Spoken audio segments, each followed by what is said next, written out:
Good afternoon, good evening, good morning, wherever you are. It's my pleasure to welcome you to today's event. I'm Ruben Hernandez Leon, Professor of Sociology and Director of the UCLA Latin American Institute.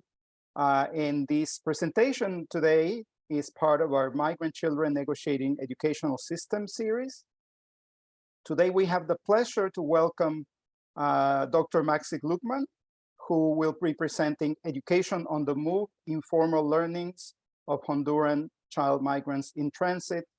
Dr. Gluckman received her PhD from the University of California, San Diego, and she's currently a youth technical advisor at the International Research and Exchange Board of the Center for Applied Learning and Innovation. I want to, before giving the floor to Maxi Gluckman, I want to acknowledge my colleagues, Ari Barrera, who's at the technical controls, Veronica Zavala, who will be handling the Q&A after the presentation. She is the coordinator of our outreach program.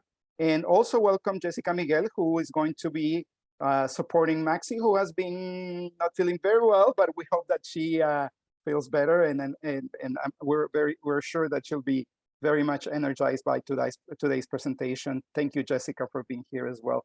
Maxi, thank you so much for the sharing the knowledge and for the effort under difficult circumstances. Take it away.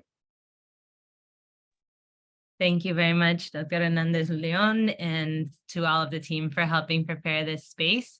I am recovering from COVID, so it is just a little hard to talk for a long time. So if you see me taking a break or whatnot, that is why. But I'm very enthusiastic to share with everybody here about some of the work that I conducted in my dissertation, and also ways in which I believe that this research can support practitioners, whether that's educators, those in the education space, or those working to support migrant children across the US, Mexico, Central America, or wherever it is that our attendees may be located.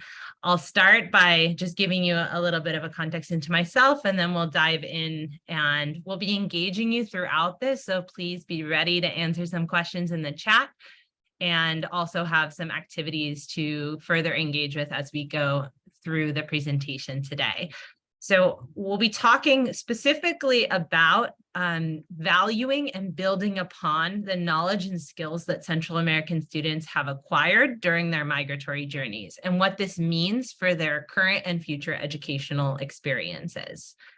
So it's important just to give you some context to where I come from in my positionality. I was an educator. I was an elementary school bilingual Spanish-English educator, and through those experiences had the distinct opportunity to learn from many migrant and immigrant families, primarily from Central America and Mexico. And through that experience, connected with an organization later on in Honduras, and ended up working with rural teachers in over 32 different communities in Honduras through Students Helping Honduras and Train for Change, and developing that into tools and strategies that teachers could use to support students.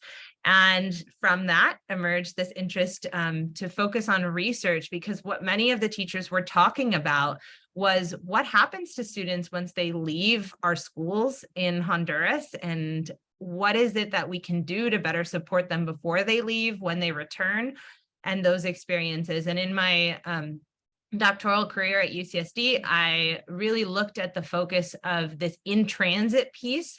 So while children are moving throughout the Central America-US nexus, whether they're in Mexico, back in Honduras, or waiting for their asylum or other migratory procedures in the US. And I've had the opportunity to continue on with this work as a consultant through my own instructional consultancy, and as my current role at IREX, and happy to share more about any of those positions. But it's important to acknowledge that the information that's shared throughout this presentation, I have the opportunity to present it to you, but these are not my words. And that's why I will always ground in participant voice, presenting everything in Spanish and in English, so that you recognize that it's their stories that I just have the privilege to communicate and share for our discussion. So I want to start off by getting an idea of those who are connected. What comes to mind when you think about child migration? Jessica has shared in the chat a link to a poll everywhere where you can type in any words, thoughts, phrases that come to mind when you think about child migration. And once you put those in, it's polleverywhere.com/MaxiGluckman512, or you can text. Once you put in a response, it will show up on the screen. So I'm going to give you a minute to do that. I think it's important to ground us in where you're all coming from and your perspectives.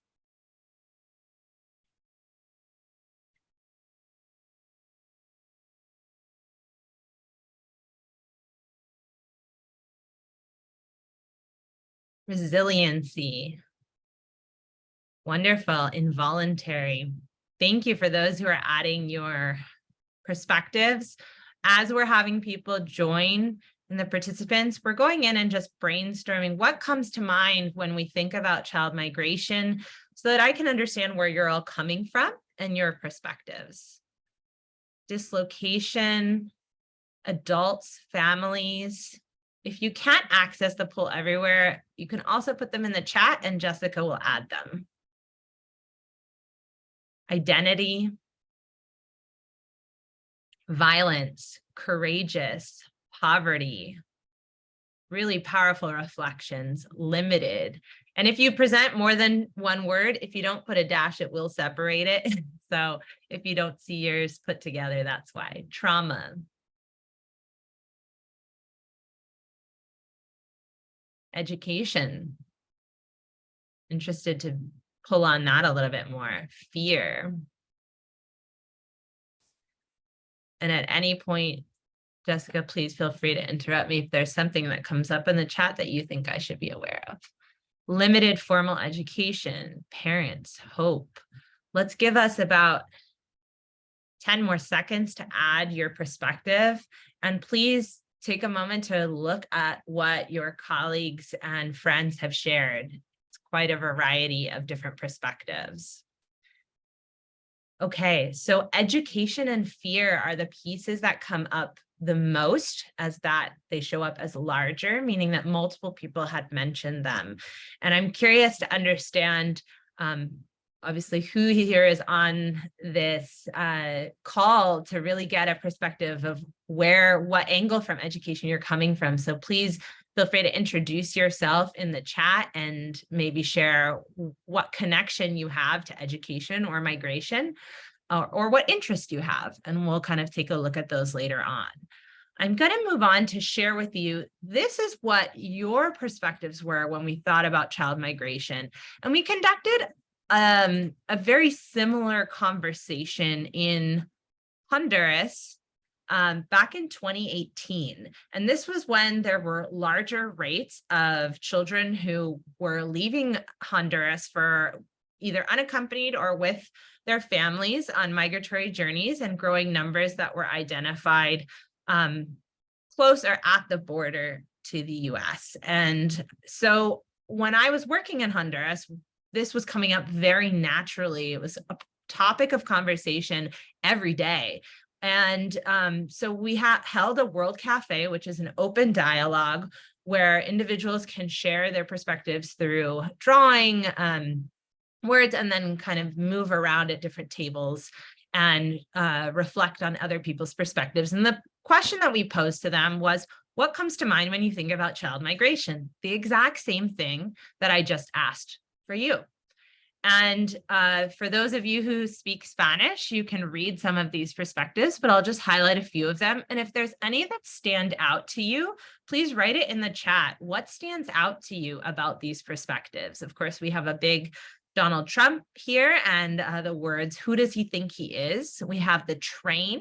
We have some words like poverty, concern.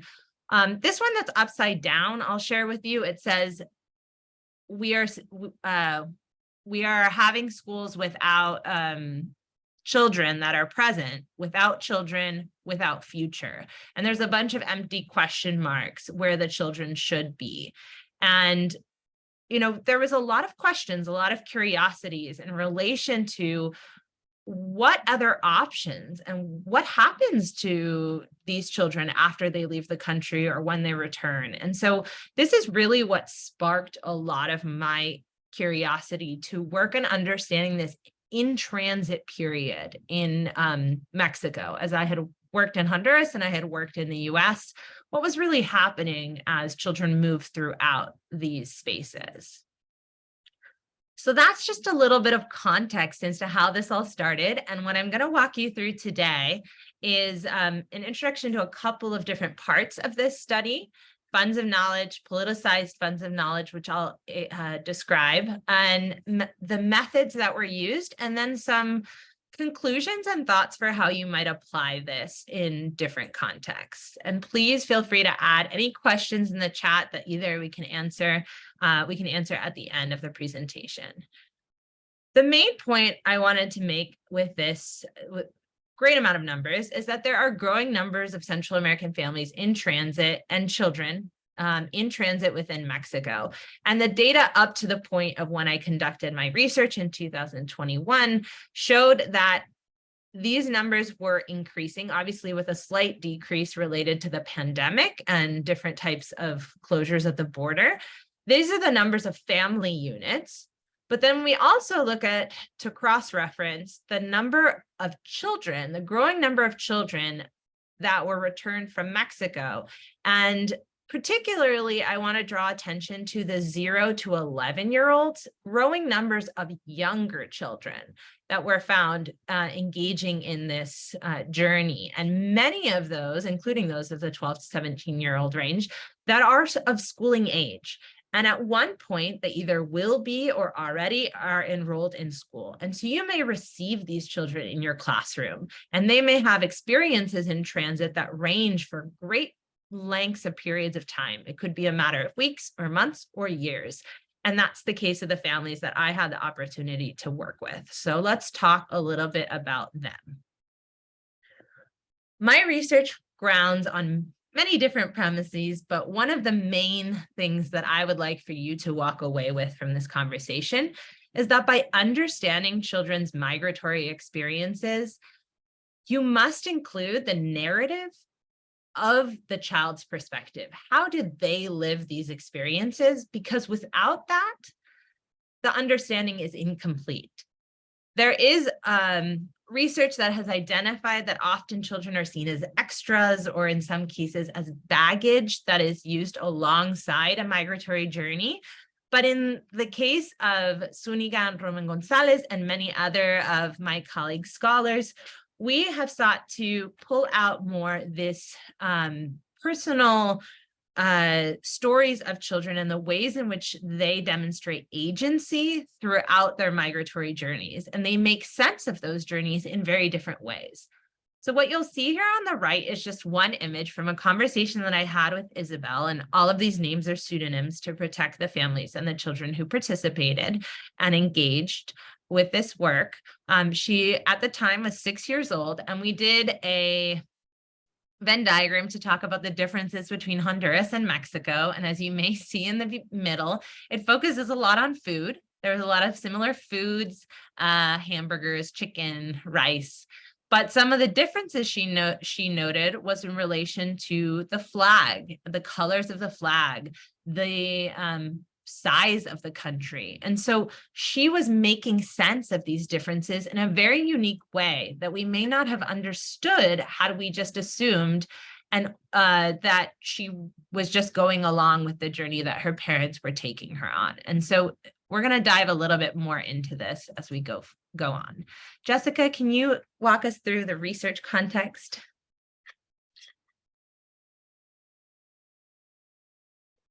Jessica, if you are speaking. Yes, I'm unmuted. Oh, there you go. Thank you.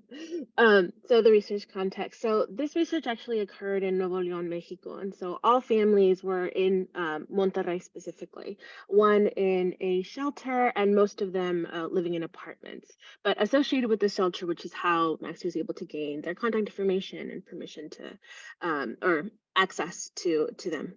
And the reason why Monterrey or Nuevo León was important is because it's the second most important metropolitan city in Mexico. And so it's located in that northeastern portion of the country.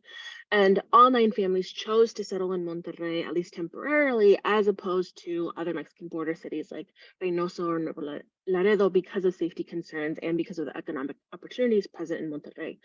And this corresponds to, literature about the challenges that families face in and sort of choosing which border city or the growing settlement trends in Nuevo León. And so important things to know are the migrant protection protocols. So MPP, as it's known, returned about 71,044 asylum seekers to Mexico, including at least 16,000 children.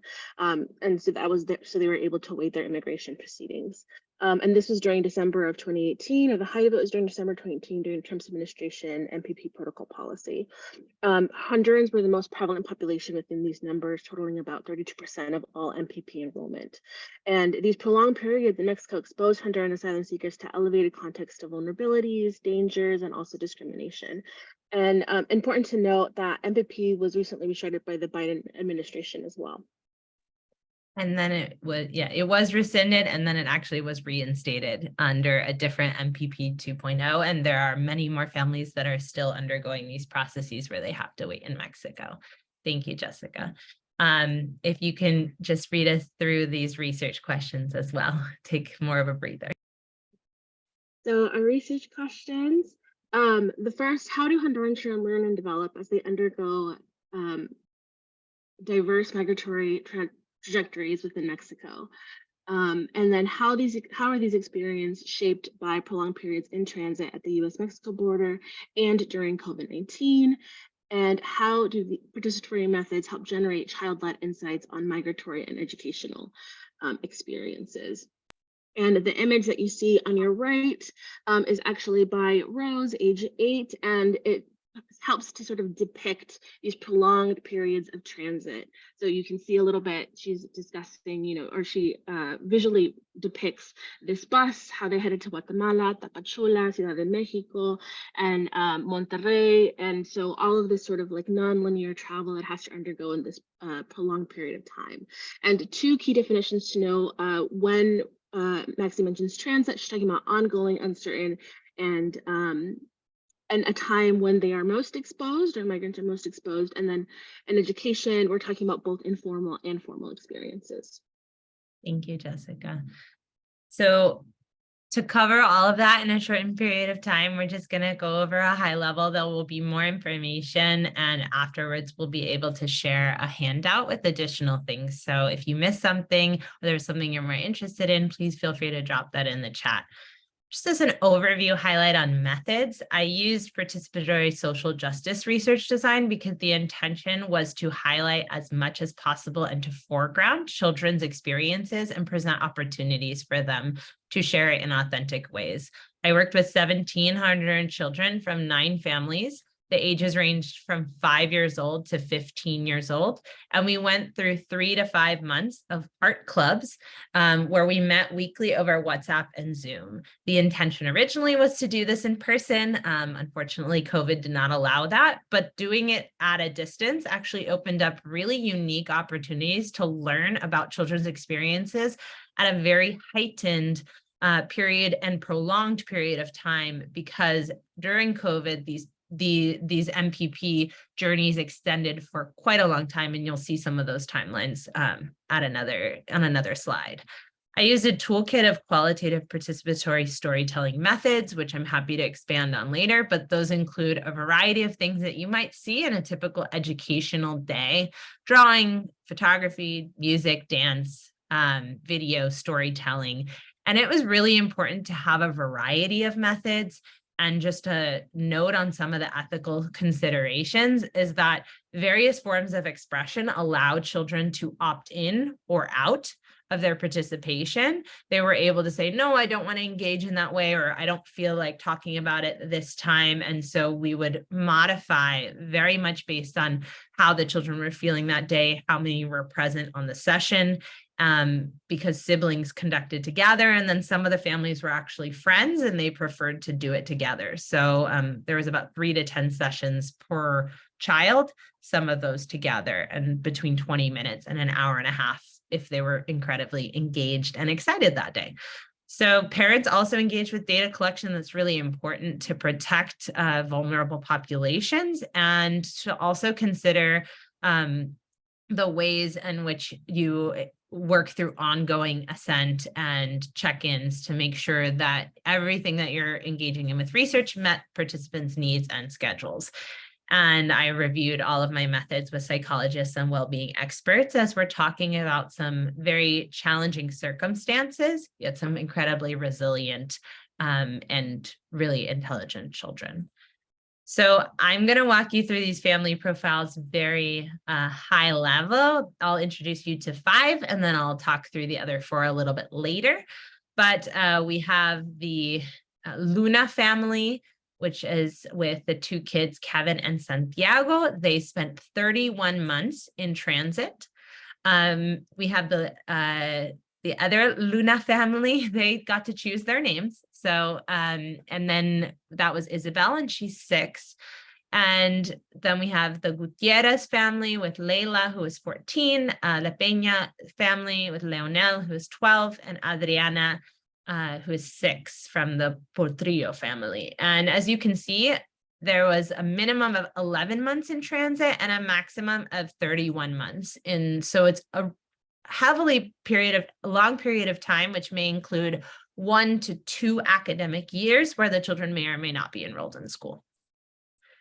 Some cross-cutting themes that we'll talk about that I want you to take into consideration, and we'll come back to these at the end, is that children gain rich knowledge while in transit, that children develop identities across borders, that children are active agents in their migratory processes, and that a greater understanding of these experiences can drive actions aimed at meeting their current and future needs within and outside educational contexts.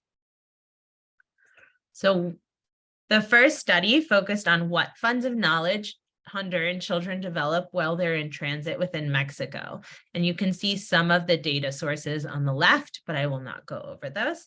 Funds of knowledge is a theory that has been used by Moll and various colleagues to highlight the social, emotional, cultural, and linguistic backgrounds and experiences that are rich that children and families bring with them to formal education. And so these are all of the things that they may learn at the home, or in this case, along the migratory journey, that are considered not academic knowledge, but extremely valuable if recognized within academic spaces as well. And it was a theory that was developed in response to marginalization of minority family knowledge and experiences, and it aims to support educators in developing an asset-based approach. So I am going to walk you through a couple of the themes and illustrative excerpts, but the 3 main themes that were discussed was a duty of care, digital literacy, and global culture. And these are different knowledge that children develop throughout their migratory journey. And so you can read on the screen here. I'm going to save my voice. I'll give you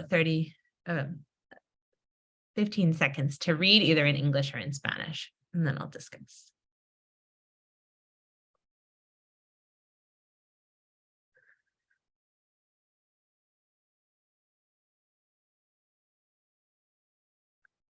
So in this example, Elson shared how he developed knowledge of global culture using YouTube to learn English. And the reason why he did it was to protect himself and his family so that they would not get bullied when they were in school in the US and outside of school. And so the ways in which this child who developed this skill and for what purpose, and I'll be sharing many other examples. I will also include the digital literacy example from Layla, who is 14. And I just want to draw your attention to this is a conversation about TikTok, which may be very relevant for any educators online or those that work with youth, as social media was also a huge presence in the lives of the children that I worked with throughout this study. And they, especially because they were under lockdown with COVID, And she shares how she has 1,800 followers and what she does with the videos that she creates. But I just want to draw your attention to this last point. I said, I didn't know you could save TikTok videos. How do you do that? And she responded, there are some that you can't because the creators of the videos put that you can't so that people don't steal them. So what Layla was learning through this process of learning how to edit videos, besides all of those skills that she might apply to a future educational scenario or work scenario, was that she was learning about copyright laws. She was learning about what was okay and not okay to do in online spaces. And these are parts of those funds of knowledge that she was developing throughout her journey. So I just shared 2 examples. You will get some at the end in your handout, but I want to take a minute for us to pause and reflect. What did these excerpts that we just read through teach you about migrant children and the knowledge they could bring to your classroom context?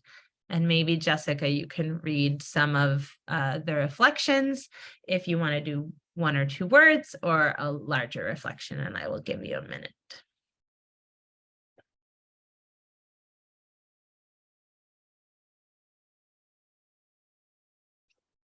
And Veronica, can you please confirm until what time I should stop for the Q&A?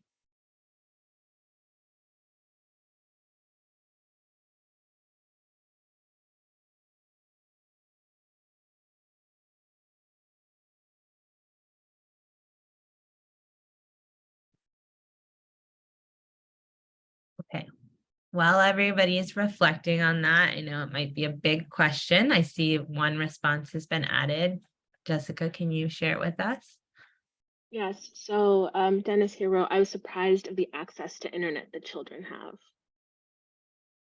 Yeah, so sometimes it's also about questioning our own perceptions and our own beliefs. And I can speak a little bit to why they had that much internet access.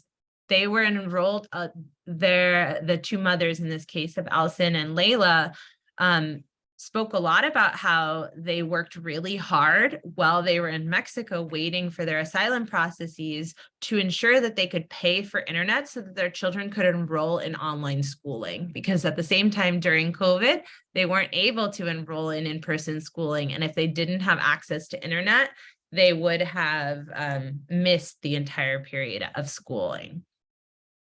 So it was a big effort on behalf of those families. Will you read 1 more response for us, Jessica?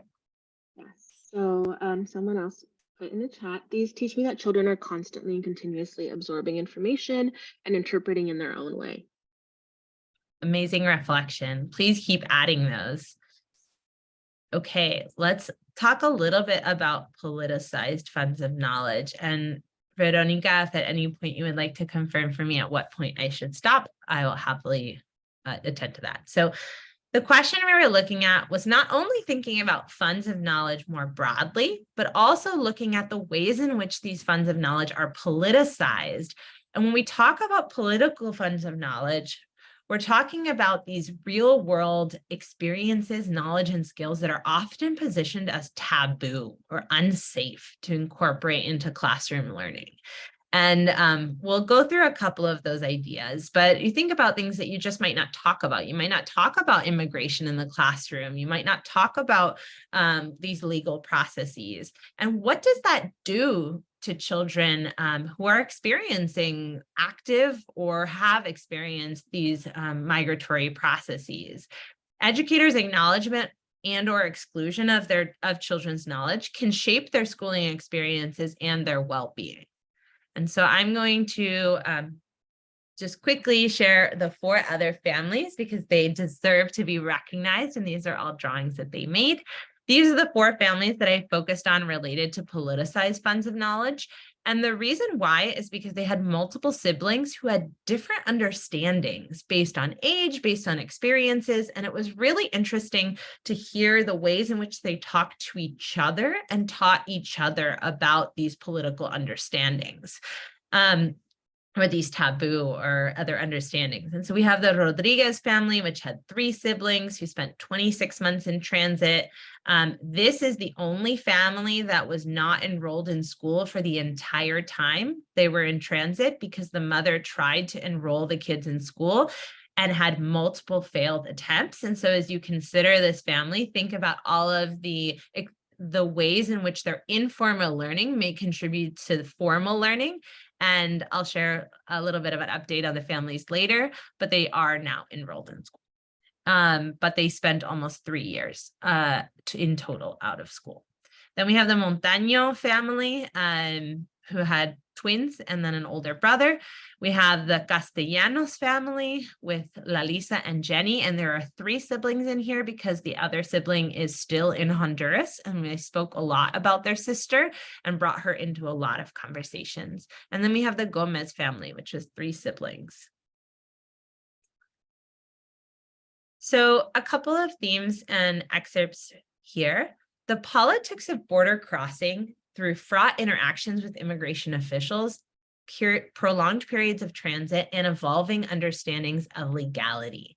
So children really, in engaging with immigration through these long periods of transit and evolving understandings, learned a lot about different types of funds of knowledge. And I'll just share this example, which came up sometimes through prompts, sometimes just through normal conversations while we were drawing, while we were engaging in the different methods. We used those as a way of building relationships, acknowledging this is happening at a distance. I was drawing while they were drawing. I was doing all of the activities while they were, and I'll show you a little bit more about the methods in a minute. But we talked about where I lived, and I lived in San Diego at the time, a half hour from Tijuana, and Eduardo shared, well, come here, take me in a suitcase. If 2 can fit, then 2, I can go with my brother. And his sister responded, they're going to accuse you of kidnapping for trafficking. This is a demonstration of a rich sense of knowledge about these legality, about this privilege that I had to be able to cross the border freely, but that if I were to do it with one of them, that would have a very different response. And it was really interesting to see how these conversations evolved. And when talking with the children, these learnings developed just from their lived experiences. It wasn't something they were taught in a formal educational setting, but they are still considered knowledge. And how would this be relevant to their future experiences, wherever it is that they may end up? And another point along the same lines is that Honduran migrant children strengthened their identities and confronted discrimination throughout their journeys. And Lalisa, I asked her, what is something that you would like your future teacher to know? And this was what she said. Aunque nos miran migrantes, no somos malas personas. Todos somos los mismos. I think it hits a little bit harder in the native language because those are her words. And so you can read the additional quote in English. So what stands out to you about the experiences and voices of Eduardo, Mariana, and Lalisa? And you'll get exposure to some other examples in a handout we share at the end. And or how do you think the immigration or legal context your students face affect their schooling experiences? I'll give you a minute to reflect, and Jessica, you can share some thoughts that come up. Yeah, so a few things. You have till 5:45. That's when we'll switch over to Q&A. Okay. And then there were 2 questions that came in. One is if you could talk a little bit about how duty of care showed up in the findings, and then 2, if you in the Rodriguez family, so that second profile, it mentioned kidnapping, and so someone was wondering if you could comment anything about that. Yes, of course. So in relation to duty of care, while those are reflecting and writing in the chat on these questions, duty of care came up in various different ways, but I looked at it a little bit differently. It wasn't just focused on what has been covered in previous research, which is the taking care of siblings, but I actually looked at the ways in which that care extended also to older family members, like how children spoke about cooking for their parents who were at work, or taking care of their parents when they were sick. and also how it extended to the broader community. And so there was examples of a duty of care living in a shelter. How did they take care of the shelter space? How did they assume an ownership role over telling the fellow migrants to clean up after themselves? And then there was an even a further expansion, and you'll see this example in the handout that I share, where Lalisa talked about how her duty of care expanded to the environment. And she talked about polar bears and how they're going extinct, and her responsibility to contribute to helping to counter climate change. An important consideration related to duty of care, and the full article is out, and I can actually share that with you as well, of the first article from the dissertation for your full read, is that there is a very gendered component when we think about care. And so it's really important, like age as well as gender, that we interrogate how much many of these roles were ascribed to girls, older siblings, and how we take those into consideration.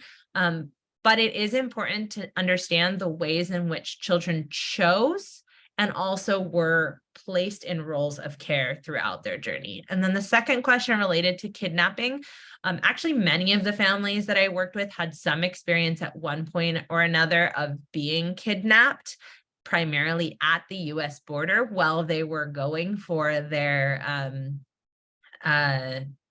court meetings. They had to go check in, and then it got delayed, and they had to go multiple times. And that was a space of a lot of vulnerability for families and a lot of fear.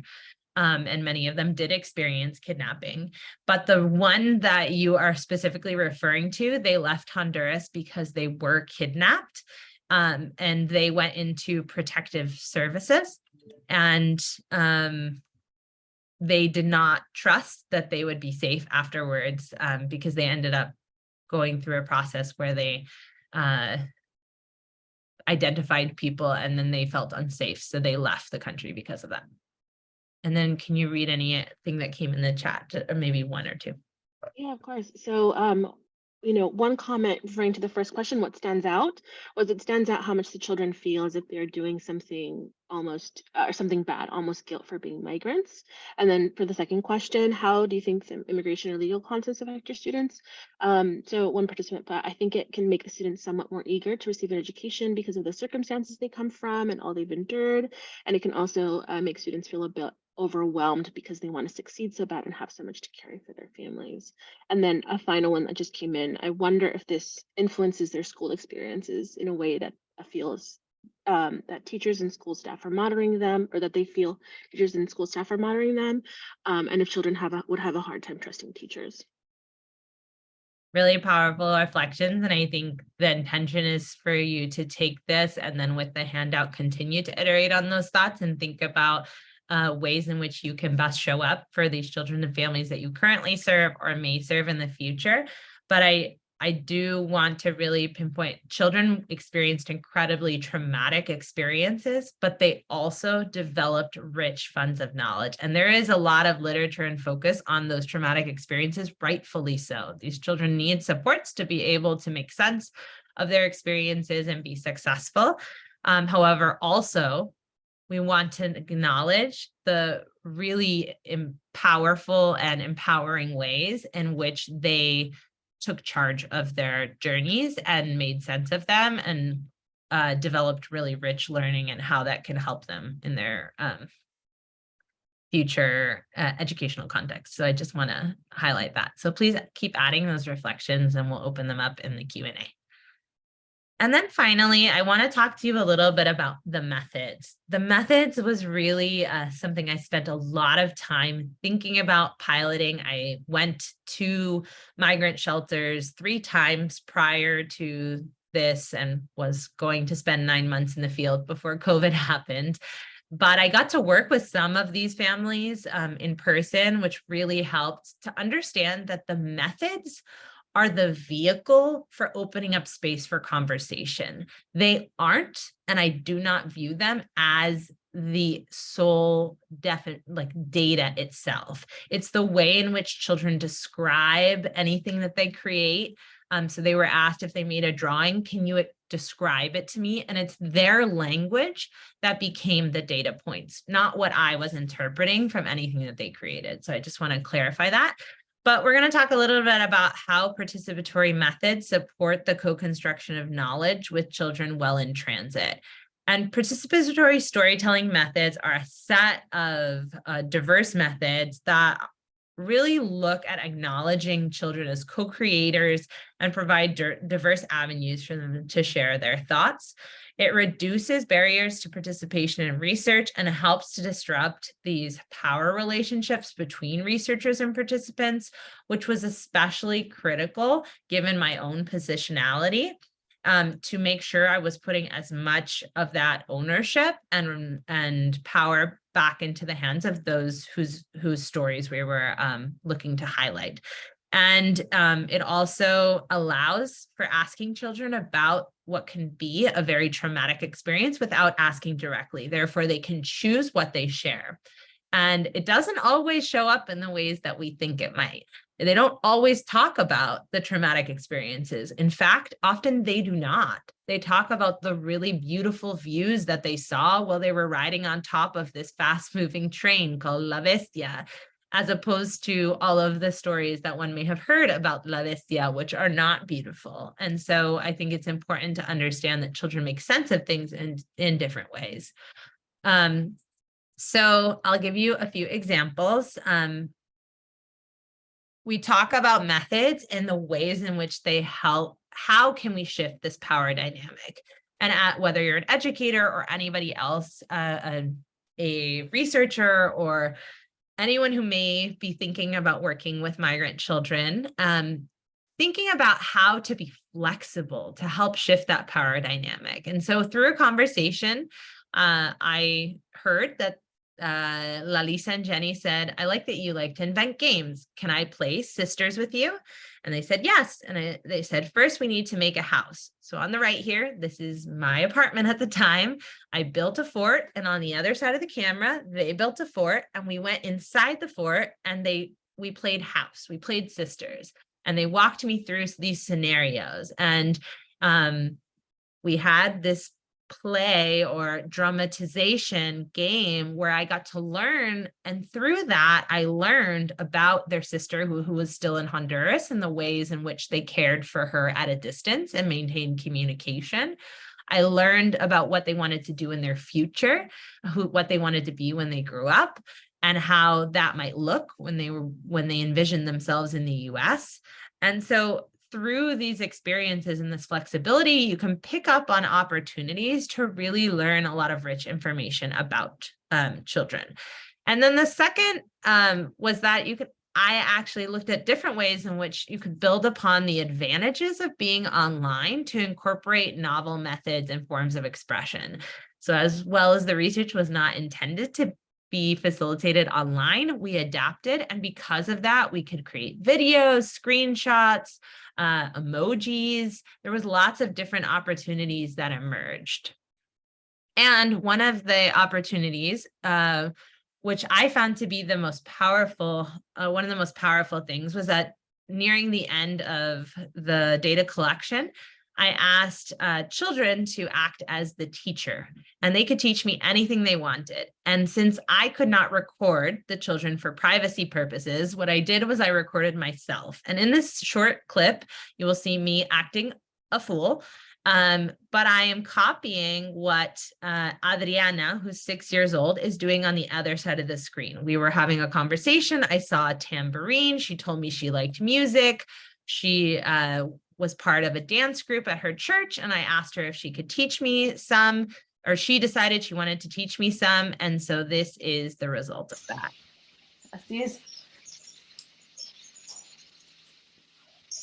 I didn't have a tambourine, so I grabbed a metal bowl from my kitchen, and I tried without very much success to follow her really wonderful choreography where she learned about numerical timing. She was learning about how to follow patterns, many different mathematical concepts to be applied in the future scenario. And she looked much more graceful than I do in this video. So there were many different opportunities for children to act as teachers. You'll see a few of those in the data that I share in the handout, but I had children teach me how to dye hair. I had children teach me how to ride a bike, how to cook eggs, how to edit videos across the board, just really great opportunities for them to highlight their rich knowledge and to really shift the dynamic. And this one video is a very good example of the many things that I did. If the children wanted me, and this was one thing that happened, they wanted to throw leaves and have a party with leaves outside, I would throw the leaves and on the computer screen. It really needed to show up and to be willing to be in this engagement and direct engagement with children was really important. Así es fun. And so this kind of brings me to my last question, and I will conclude so that with just bringing back some conclusion points. So I just want to give you this to think about. How might you utilize participatory methods in your context to learn more about and from your students or from other participants in research? So you can reflect on that while we go through these conclusions. So these are the cross-cutting themes you saw at the beginning.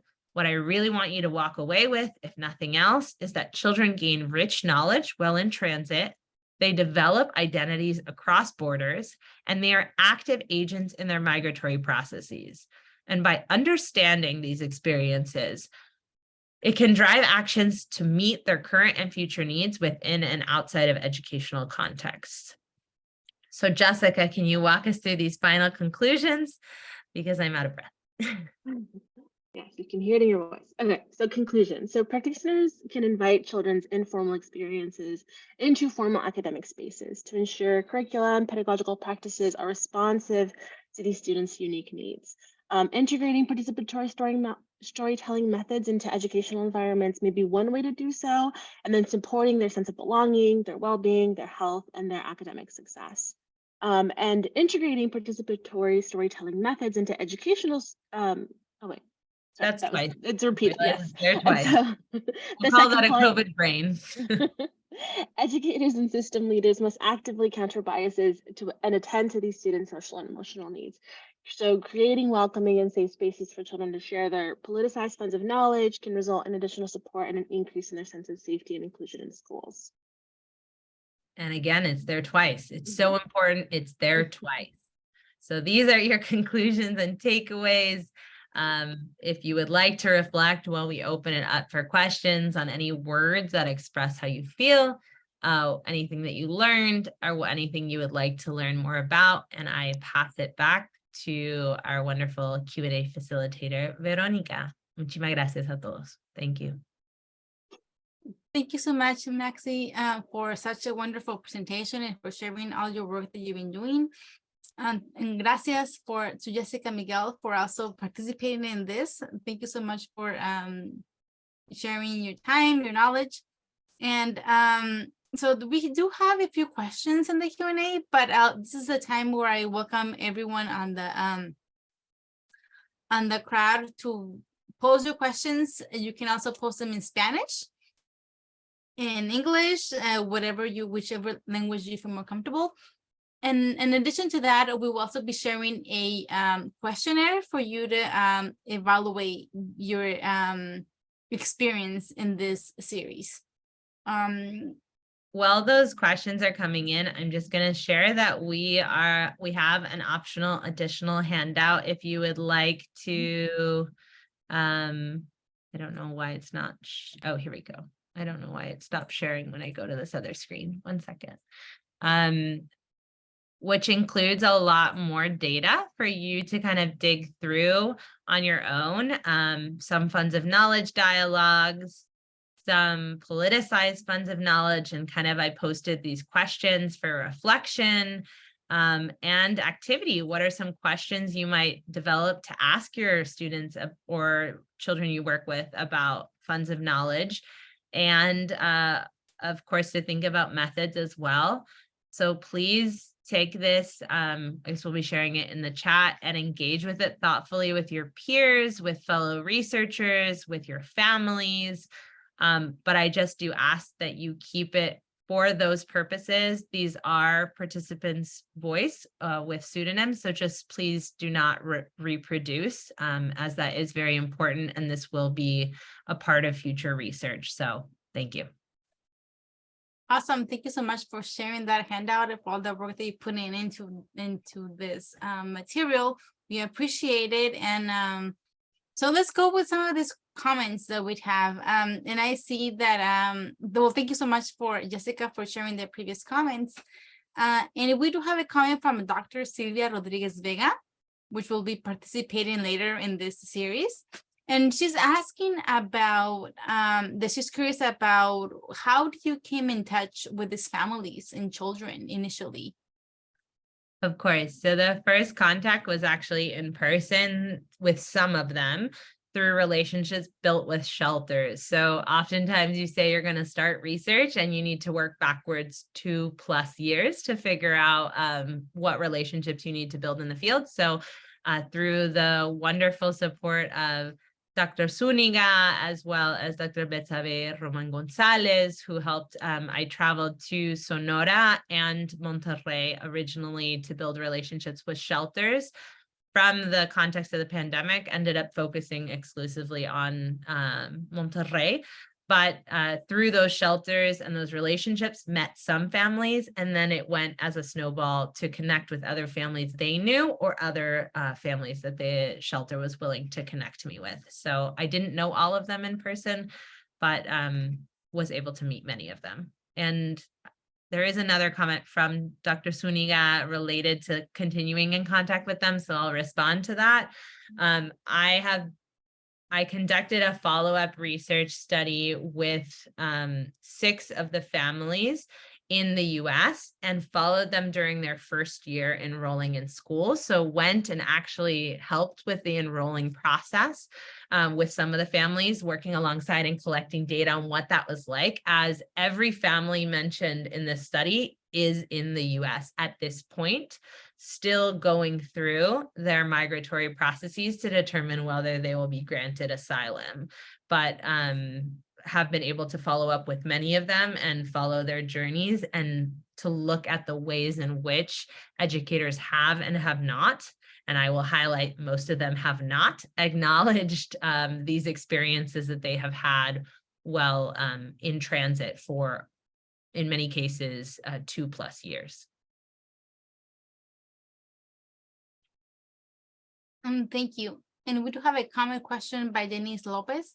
She says, regarding research, I struggle with the issue of positionality, given the vulnerability of migrants, given the U.S. rigid immigration and asylum law and its injustice. My experience with migrants in California over the past 4 decades has been mostly a volunteer assistant, Spanish-speaking, parents and students with access to California and colleagues and universities. What is sometimes unresolved in the crucial issue of their lack of legal status? Okay, long comment, very thoughtful. Thank you, Dennis. I'm trying to get at what the main question is, but I think there's a couple of points, and feel free to add context if I'm not catching it. Is this context about the vulnerability of these potentially ongoing changing legal stati of these families, statuses? My brain doesn't work today. But in working with these families and identifying how to work with families that are currently ongoing these through ongoing legal processes. And that does put them in additional context of vulnerability. And so there was a couple of pieces that I mentioned at the beginning that I wasn't able to dive in too much to, but this process of ongoing assent, so constantly checking in, constantly offering opt-in, opt-out.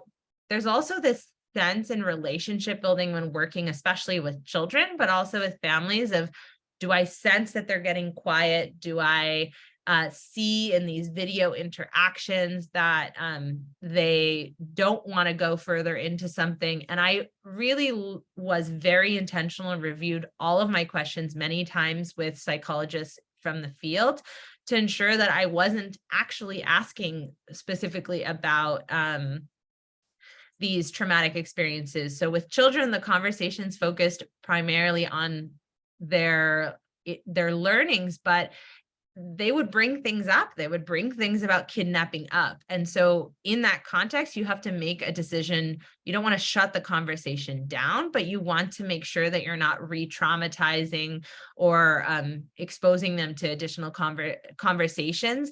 So I would let the child speak, thank them for sharing, and then I would talk to parents. So I would talk to parents to fill in those blanks, to dive deeper into things that shouldn't be brought up with a child that I'm not able to provide ongoing psychological support, and I'm not a psychologist. So I hope that helped. Well, thank you so much. And we have a few last questions. One is by Dr. Ruben Hernandez Leon. What was the effect of pandemic-related isolation on the children? I would say that there were many shared experiences related to isolation of children and youth in the US or in any other context, which I do think is important to note. Oftentimes there's a view of these children as they're othered, they've lived these other experiences, but in many ways they also have lived similar experiences. And so heavy engagement with technology, lots of challenges socially and emotionally, not being able to engage with their environment. It really depended on where they lived. Many lived on the outskirts of Monterrey, where in their neighborhoods, their parents didn't feel safe for them to leave the house. And so that adds an additional layer of they're now in a country that's new to them and they can't leave the house, and they have this sense of fear. And so there were all of these different layers in relation to the pandemic, and the pandemic was a large reason in which the Trump administration was able to put in different policies to extend these processes as well, and the delays and this uncertain of when will I ever be able to move on from this. So it's still hard to get a concept of that, but what I did find is that storytelling, which has been shown in previous research, can have a healing effect. And many of the parents reflected on the benefit that this research brought to their children to have this attention. They got so excited for their weekly calls, would be there ready with their markers and paper that I had sent the parents money to buy or things like that, and just so excited to share about their lives and engage with somebody. So at the same time, it also ended up supporting in those ways. Thank you. And one last question, kind of similar but to COVID, by Dr. Ted Hartman. Maxi, as with practical everything, COVID required changes of plan. I know one of your questions at one point was what and how much kids seem to be learning when they were at shelters in Mexico. Is there any reason to be particularly encouraged or discouraged about what can happen in those spaces in terms of what kids can learn? I would say that I will not negate the challenges that go on within those spaces, but since the focus of my work is intended to be asset-based, I would say as children go through these spaces, they find many ways to learn in these informal and funds of knowledge. And so I am actually encouraged by the ability to listen and the opportunity that listening to children and building safe spaces that enrich those experiences can have. Ideally, this would not be the situation that they're going through, but many are doing it out of, risk for their lives. And so if they're going to be spending prolonged periods of transit, which they are, and these are just ongoing experiences for many families, and they're going to be spending a lot of those at shelters, attention, investment, financing should be paid to how to develop those spaces into being more child friendly. But how to do that should include the voices of children and youth. And I don't think I mentioned this in the beginning, but when I say children, I consider under the age of 18, and I use that as a more comprehensive term, although that obviously includes adolescents as well.